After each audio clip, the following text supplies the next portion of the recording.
What I want to talk about today is 6 questions that you need to ask yourself in order to stop self-sabotaging. So take a second and think, are you a self-sabotager?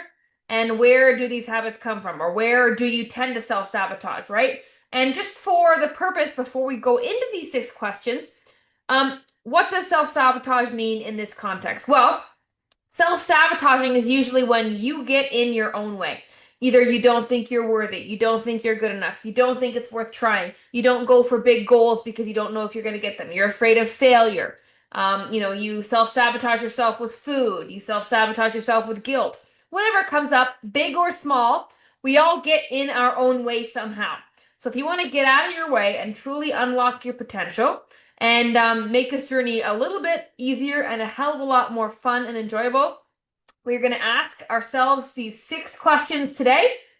And we're going to have some fun with it and hopefully kind of unlock some areas in your brain and some areas that you really haven't thought about before. So I encourage you, as we go through this, write down these questions and then go answer them deeply when you have time to do so, right? You're not going to be able to get the full experience just by answering them when I ask you on this call. It'll start to spark some ideas, but I do recommend you go do it and you put some time into it so you can actually find a really, really good, deep answer, okay?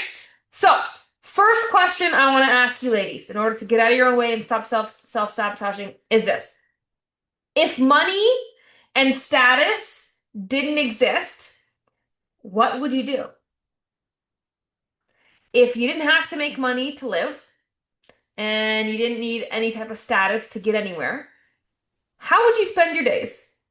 What would you do as your job? What's your purpose? What is it? Is it what you're doing now? Awesome. Probably not. No, unfortunately. What would it be? What would you do if you didn't have to make money and you didn't have to have a status to get anywhere or feel a certain way? Okay, super important question because it's going to help you align with the person you're supposed to be, right? It's a lot easier to lose weight. It's a lot easier to stay healthy, make healthy, happy decisions if your life is happy. And how happy do you think you're really going to be? Or how much happiness are you keeping locked up by not doing what you love to do? Get what I'm saying? There's some happiness locked up because we're doing what we do because we have to, not because we want to or we get fulfillment from it. Okay, so that's question number 1. And really go into it, right? Because, if there's a gap between what you're doing now for money, I get it, it's a real thing. We can't just pretend we're in fantasy land. But if you're doing something for money, and then you'd be doing something different if money didn't exist, how can we meld the two? How can we find somewhere in the middle to bring more joy into your life? How can we do that? Because that's what you're craving and asking for. And if you give yourself what you are craving and asking for on a deep level, guess what? You stop craving and asking for the foods. Imagine that. Cravings don't go away. We replace them with positive cravings. Okay, and it's what you do that really, really helps. So that is question number 1 to kind of stop self-sabotaging. Question number 2. This is a good one, and I need you to think hard on this one. If you were less afraid of people's opinions, what would you say? If you weren't afraid about hurting somebody else's feelings or being judged by somebody else or getting in trouble by your words, what would you say? What are you not saying that you should be saying? What are you not saying that you're holding in? Thinking you're the bigger person or you don't want to step on toes? What is it? There's something, whether it's to yourself, to your spouse, to a family member, a friend, a boss, maybe. Maybe you want to tell your boss to screw off, who knows? But if you didn't care about others' opinions, what is it that you would say? Okay, and if you don't know what that is, ask yourself, what are you not saying that you want to say right now? Why? Because being our true, authentic self and getting our feelings out is important. Why? Because who's done this before? Keep my feelings inside, they get bigger, they seem overwhelming. Oh, I'm gonna eat my feelings. Anybody eaten their feelings before? Maybe just a little bit. I know I've had my fair share of that, right? So if you are not expressing your emotions in an authentic way, just like you're not spending your time in an authentic way, we are then ruled by our emotions and we go through the same path, but we take food. right? We take food or we do other dopamine hits or bad habits to fill that void, right? When really, when if you get in touch with your deeper self, your true self, those things, those habits fall away very naturally. Okay, so what is it that you want to say that you haven't been? Okay, very, very, very important. Very important. And even if you find that it's hard to say what's on your mind or it's hard to say how you feel, say what's on your heart, even if your voice is shaking while you're doing it. Okay? And those who love you will give you grace. Those who love you will let you express yourself, even if you don't know how yet. Or they'll understand if you expressed yourself in not the right way because you're still learning. But the key is you do have to express yourself. Okay, so that's up. That is question number 2 to help and stop getting in your own way. All right. Now, question number 3, this is one of my favorites, is what actually gets you excited in life? What builds that anticipation that you can't wait for? Right? You know what I'm talking about? Like the week before you go on vacation. You know that feeling. Maybe there's a little bit of stress to having to pack and travel to an airport. But you know that feeling of excitement. What brings that more to you? What excites you in life? And if you don't have a list, that's a red flag. Because I believe that happiness isn't something we should strive for. Happiness isn't a state that we permanently sit at, and happiness is just another emotion. So I don't think we should strive to be an emotion our whole life, to be one emotion our whole life, right? The only reason we know what happiness is because we know what it feels like to not be happy, right? So it's not happiness that we should be going for. It is excitement. Excitement and anticipation makes waking up easier. You ever driving home in traffic, excited to eat the leftovers in your fridge? That one thing you really, oh God, it's there for me, right? You can't wait. That excitement and anticipation should be placed somewhere else, right? If you're able to have excitement and anticipation for that, it makes sense that you should be able to make it even more excitement and more anticipation for something more meaningful. And if you don't, if your life is just, I wake up, I do my to-do list, I drag my feet, I go to bed, I wake up, I repeat. If that's kind of what your life has turned into, guess what? You will start to get excited for food. You'll get excited to go to the family reunion for the special potato salad. You'll be excited to go to a restaurant with your husband for the steak, not for the company. It'll be the food that starts to excite you. And there's nothing wrong with you, and food should be exciting because it does enhance an experience. But if we are not actively looking for and placing excitement into our life, food will replace that. If you are somebody that constantly falls off, that constantly goes up and down, that all or nothing, I'm super healthy and then I fall right back into old habits. If that is you, it is because there's nothing more exciting happening in your life than to distract you from this journey. Health is easy when you are happy. But what makes you happy? It's constantly having anticipation for the next exciting thing. Now, I'm not talking about cheap dopamine hits every single day. I'm talking about, maybe one month you have a big vacation you're excited about. Maybe this week it's you've set aside an hour to take a bubble bath and you're really excited to get home and do that.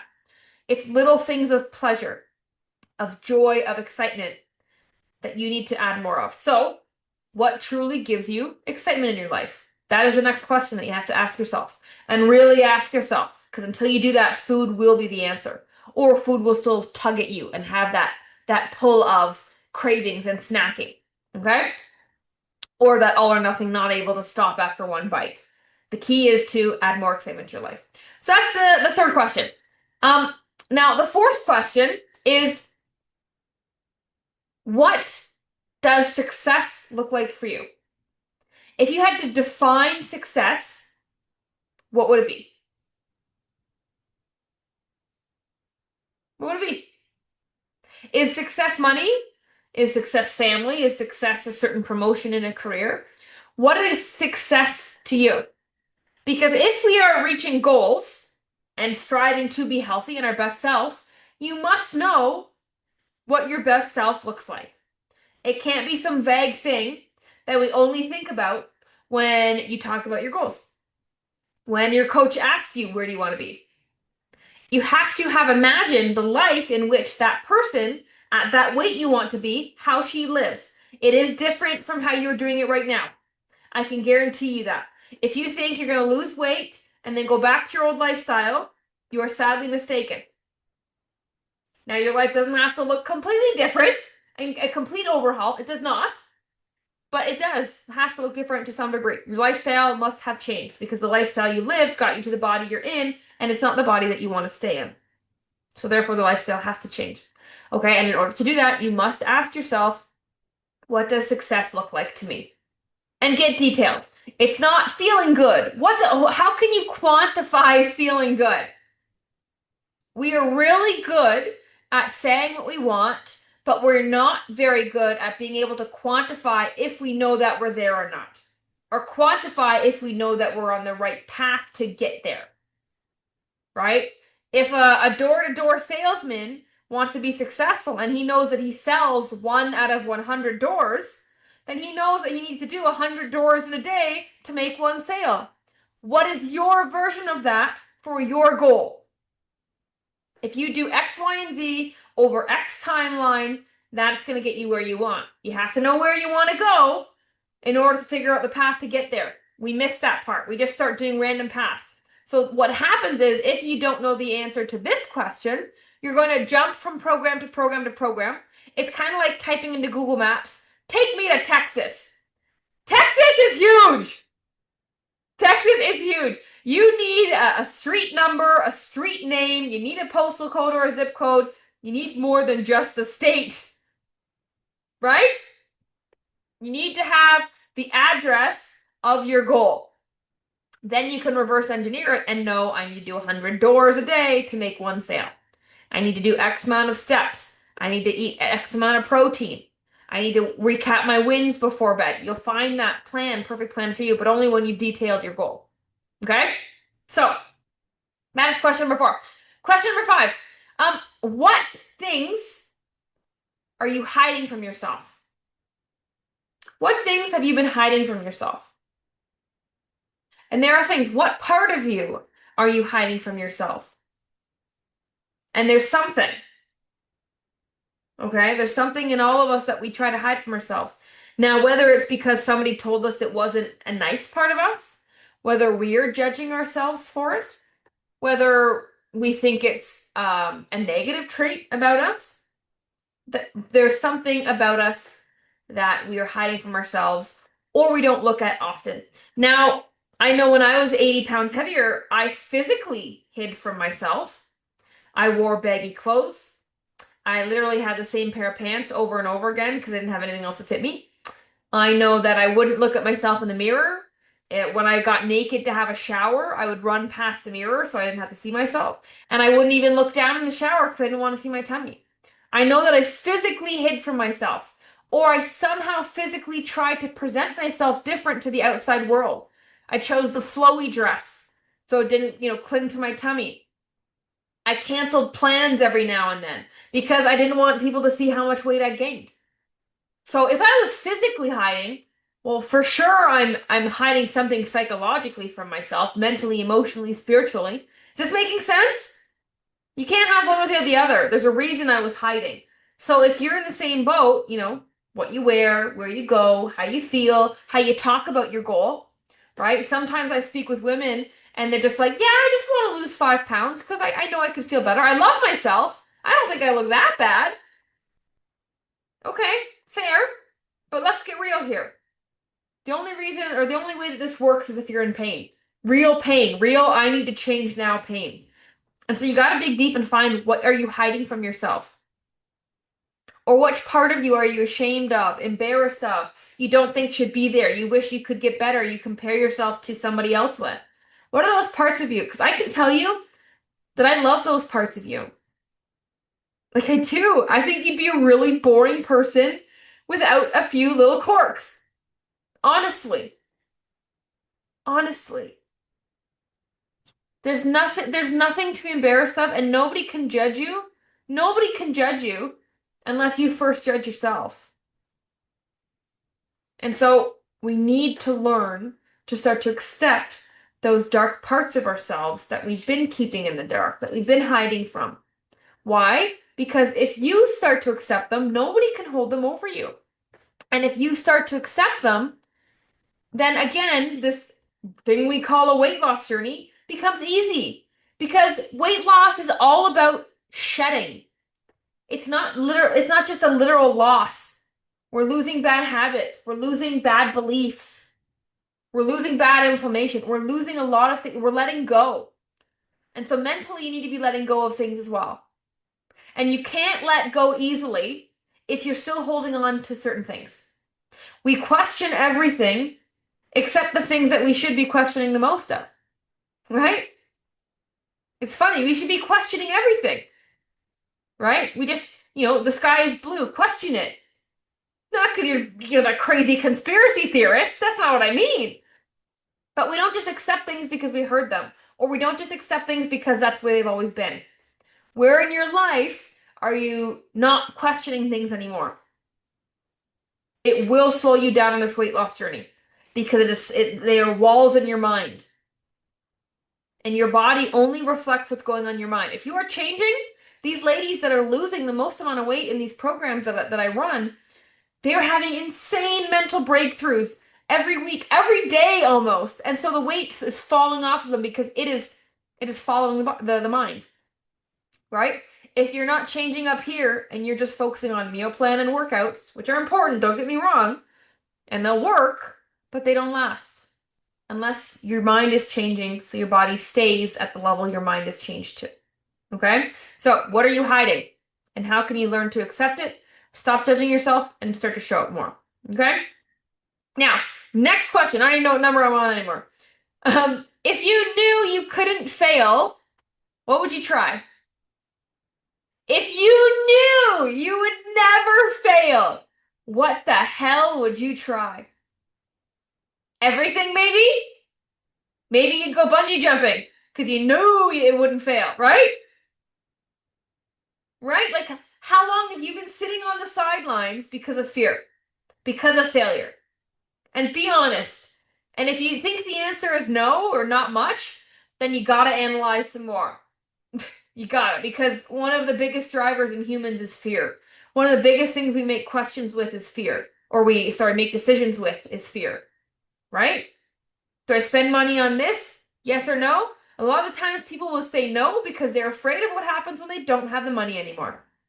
Do you think money will come to you if you're afraid of not having it? No.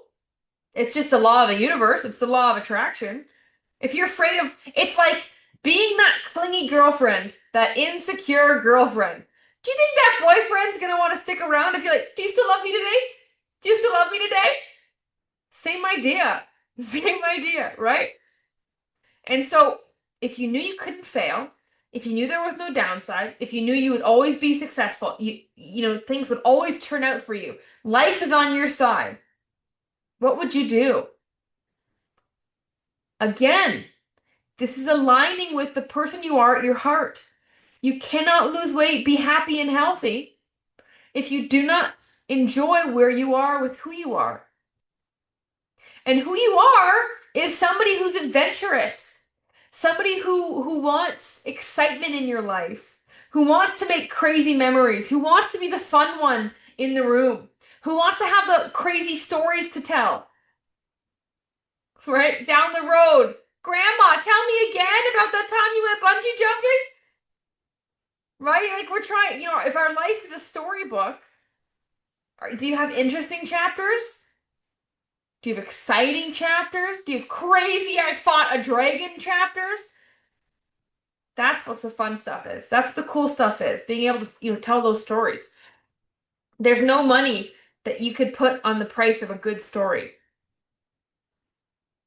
So you like who you are more. You like your life more. You're more occupied with doing fulfilling things And when you occupy those spaces, those voids in your life with the right things, again, food stops filling it. Negative self-talk stops filling it. The judgment of other people stops filling it. Comparing yourself to others and their journey stops filling it. Literally all the negative things slowing you down right now are no longer popping up because you choose to fill the void from a different place, not from fear anymore, from excitement, anticipation, and joy. And then my last question that I just want to throw in here for you, so it'll be 6 plus 1, 6 plus a bonus, is if you had all the time in the world, how would you spend your days? Meaning, if death didn't exist. Again, the fear of dying. If you never died, what would you go after? How would you spend your infinite time? Stop being in scarcity mode, urgency mode, rushing mode. If you stop rushing in your head, rushing to soccer practice, rushing to get dinner ready, rushing to your weight loss goal. If you stopped rushing and you were never going to die and just accepted that, oh, we already talked about you're never going to fail anything and you're never going to die, oh my God, then you would just absolutely enjoy the moment instead of being afraid of the future or regretting the past. Do we see this? The reason we have trouble being in the moment, which we can argue is true happiness, true excitement, not worrying about what you're going to cook for dinner while I'm talking, like being present in the moment. Imagine how different your life would look. Imagine how different you would feel when you wake up. Instead of that, that thing in your chest of, here we go again when your alarm goes off. Imagine jumping out of bed because you were so excited. You can't wait to get to do the thing that you love. You're not afraid if that thing doesn't work out. You know what you're going after because you've defined success to yourself. And you speak your truth so everybody else respects you and you don't hold any burdens inside. It's almost so exciting. You want to cry. It's so beautiful, that life. And if it's so beautiful, why can't it be now? Why can't it be now? In fact, most women are losing weight to attain a feeling. I'll feel confident. I'll feel sexy. I'll love how I feel when I can fit into smaller clothes. I'll love how I feel when I can finally walk up the stairs without being out of breath or without being in pain. I'll love how I feel when I can finally go to the doctor and they tell me they're healthy. I'll love how I feel when my husband gives me a compliment for my hard work. Right? We're chasing a feeling here, not a number. And we're not chasing health. We're chasing the feeling of being healthy and what that brings with it. So if we're chasing a feeling, why not foster it now? Your body will follow. It will follow. If you become that person we just tried to explain on this call, and you focus on becoming her mentally now, your body, it is inevitable. It will follow, and it will follow way faster than if you try to fix your body first. If that makes sense. So take these calls serious. Take your growth serious. And realize that if I want to be successful this time, I have to really know the answers to these questions. And I have to play with the answers of these questions often. Often, because we need to be reminded more than we need to be taught. So I leave you with that message today. Thank you for tuning in to today's episode. If you got any value at all, I'd love it if you left a 5-star review to help more women find this podcast and get the support that they need. And if you're looking to speed up your weight loss and take your transformation to the next level, then head on over to Trimera.com. TRIMMERA.com. I'll catch you on the next episode, and welcome to your Trimera.